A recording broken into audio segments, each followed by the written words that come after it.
오늘 우리에게 주신 하나님의 말씀 스가랴 14장 8절로 11절 말씀입니다. 생명의 샘가 12월 23일 금요일 말씀 메시아의 통치 함께 읽겠습니다. 그날에 생수가 예루살렘에서 솟아나서 절반은 동해로 절반은 서해로 흐를 것이라. 여름에도 겨울에도 그러하리라. 여호와께서 천하의 왕이 되시리니 그날에는 여호와께서 홀로 한 분이실 것이요 그의 이름이 홀로 하나이실 것이라.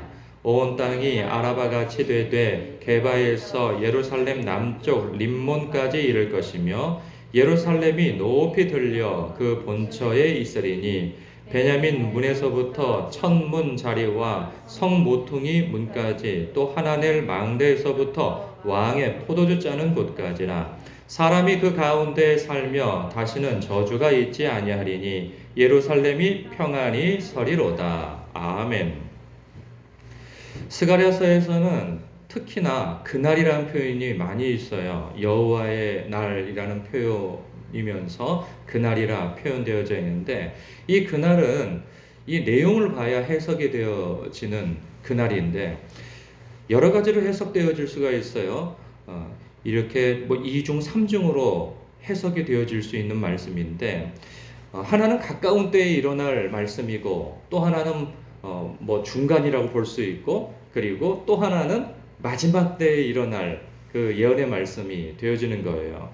먼저 끝으로 본다 하면 마지막 때에 일어날 말씀의 예언이 되어지겠고, 그 마지막 때가 있으려면 중간이 있어야 되는데, 그 중간에 누가 오셔야 되냐면 그리스도가 오셔야 합니다. 예수님이 오셔야 돼요.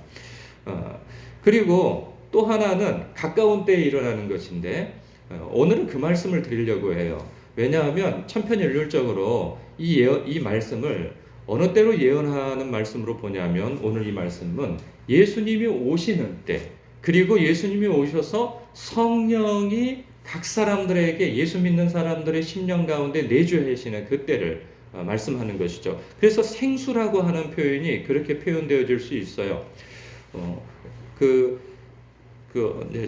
요한복음 4장에 보면 사마리아 여인을 예수님께서 만나신단 말이죠. 그때 물 한 잔 다오 했을 때, 아니 그 유대인이 어떻게 이 사마리아 여인한테 물을 달라고 하십니까? 라고 핀잔을 할 때, 내가 너한테 물 달라 하는 사람이 네가 누구인지를 알았다면 이 생수를 오히려 나한테 구했을 것이다. 그런 말씀을 하신단 말이죠. 그리고 나를 믿는 자는 그 배에서 생수가 터져 나올 것이라고 말씀하시면서 거기에 주석이 붙는데, 이런 말씀이 있죠. 그 예수님으로 말미암아 오실 성령에 대한 그런 말씀을 해주신단 말이죠. 그러면 거기에서 말씀하시는 그 생수는 바로 성령님을 일컬어 생수라 표현하고 있는 것이죠.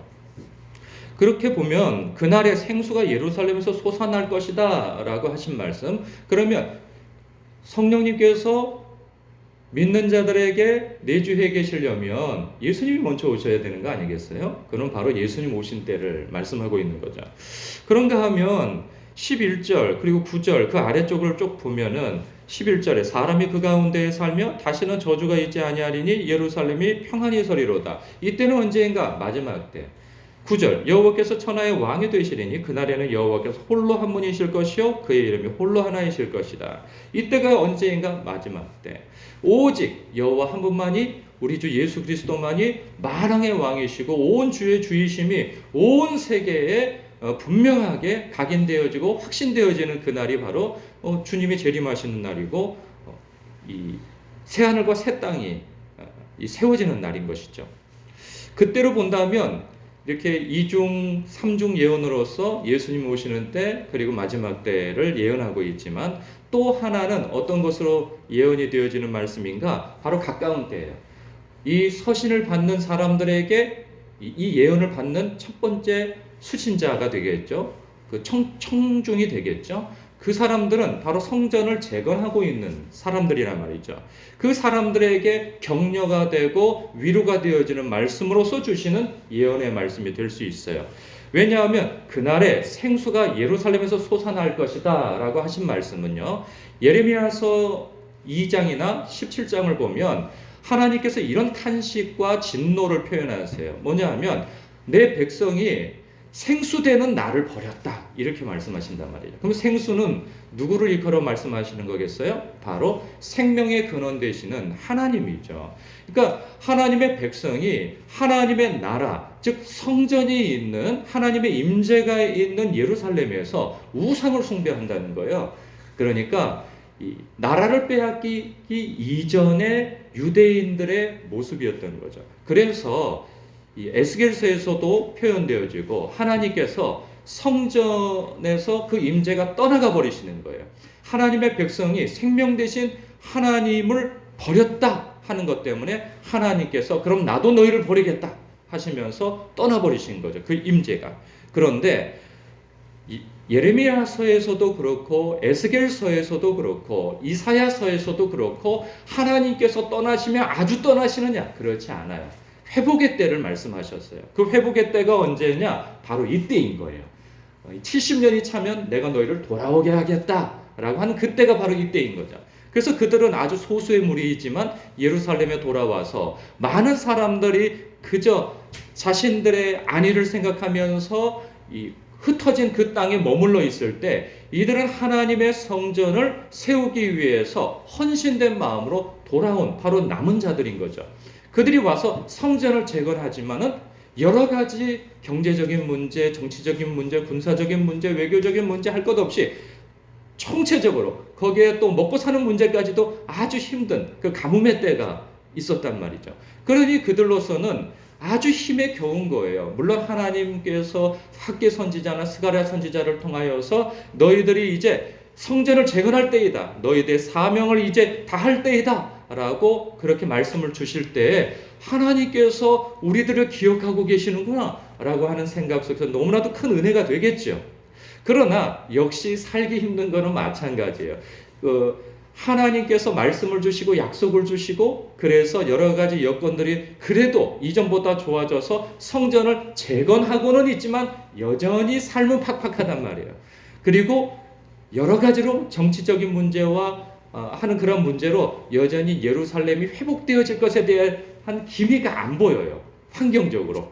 우리도 그렇잖아요. 하나님께서 약속의 말씀을 주시고 그리고 우리에게 격려의 말씀을 주시나 그 말씀이 내게 확 와닿아서 그래 하나님께서 내게 이렇게 은혜를 주신다 하여서 힘이 나서 어떤 일을 하지만 하나님께서 약속을 주시고 격려의 말씀을 주시고 우리와 함께 하시지만 그 환경이 금방 막 변화되어지고 막 그렇지 않단 말이죠. 우리 예수본교회도 이 자리에 올 때 하나님께서 강권적으로 우리를 이곳에 오게 하셨어요. 그러면서 또 말씀을 주시기를 일어나라 빛을 발하라. 내가 빛을 비추면은 만인들이 오게 될 것이고 그들이 빈손으로 오지 아니할 것이다 하면서 우리에게 소망의 말씀을 주셨어요.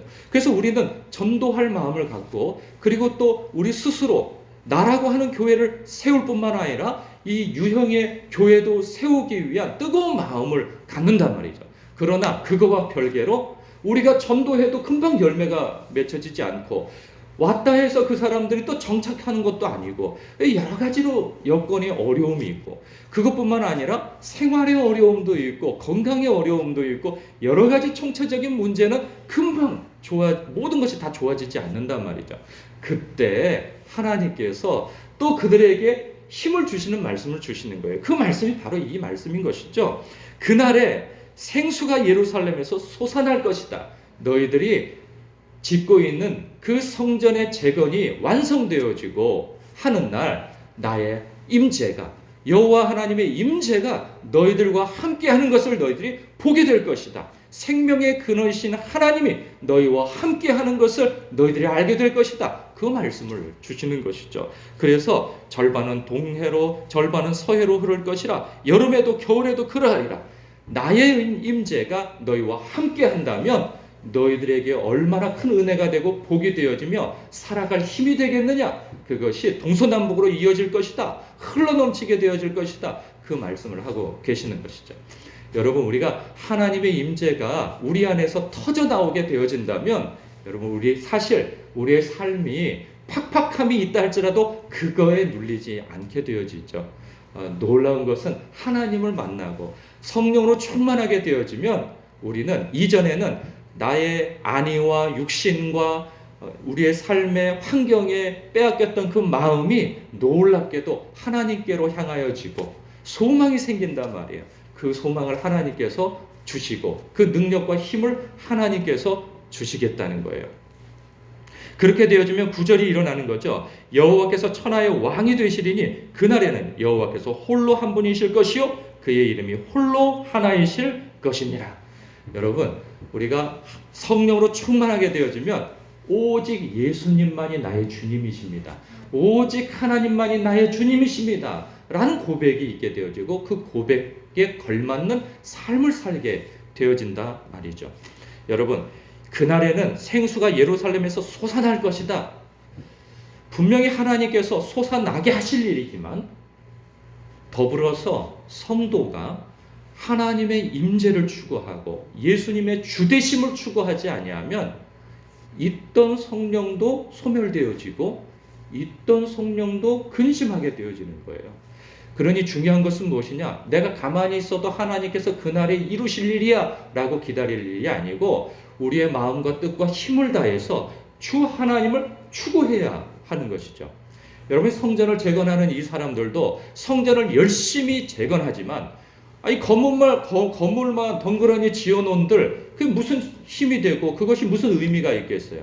분명히 하나님께서 명하신 일인지라 그들이 열심을 내서 성전을 재건하는데 만약에 그들이 성전은 재건하고 하나님의 주되심을 하나님의 왕되심을 그 삶 속에서 인정하지 않는다면 하나님이 임재하신들 나중에 그들이 그러한 모양새라면 다시 떠나버리시겠죠. 중요한 것은 중심인 거예요. 성도의 중심인 것이죠. 하나님을 사랑하고 예수님의 주되심을 하나님만을 사랑하고 예수님만을 사랑하는 그 중심이 있을 때에 바로 이 구절의 말씀도 일어나는 거예요. 여호와께서 천하의 왕이 되실 것이다. 여호와께서 홀로 한 분이실 것이요 그의 이름이 홀로 하나이실 것이라 하는 것이죠.